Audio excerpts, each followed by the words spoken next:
Okay, this is the Streamlight TLR-1. It's the HL version, so it's 600 lumens. You don't necessarily need that much power in a light.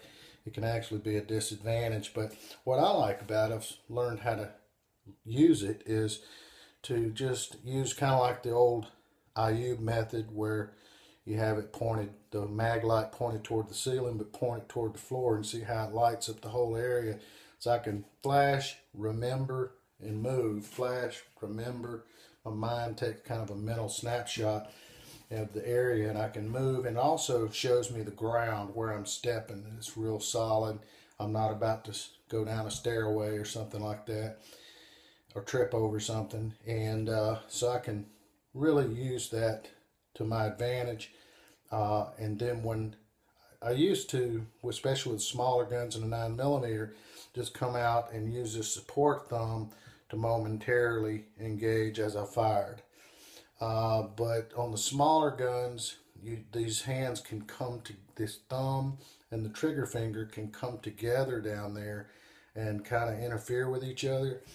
And with the bigger gun with more recoil, you tend to have to break this grip a little bit more, and or it becomes more harder to maintain, and you sometimes lose the engagement of that, depending on your hand size, that button, and you might kick it into strobe or it go on and off as you're firing.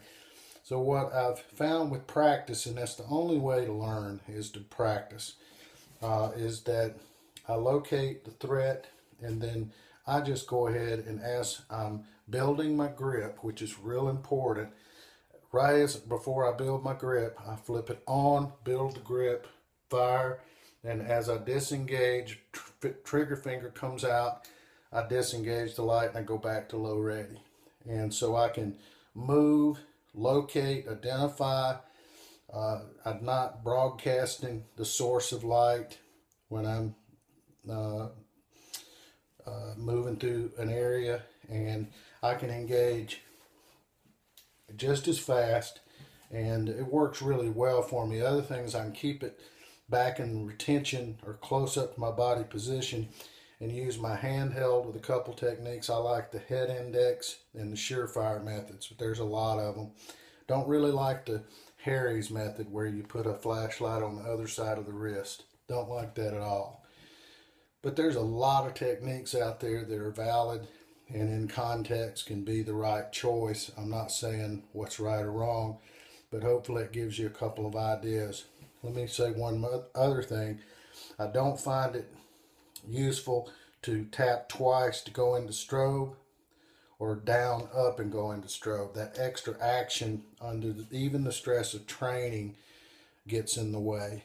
So I found the simplicity of my other technique that I showed you is a lot better.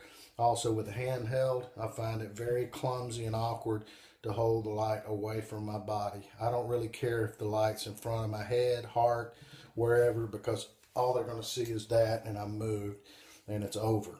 So I find it much more important to be accurate and lightning fast, and identify the targets with 100% certainty.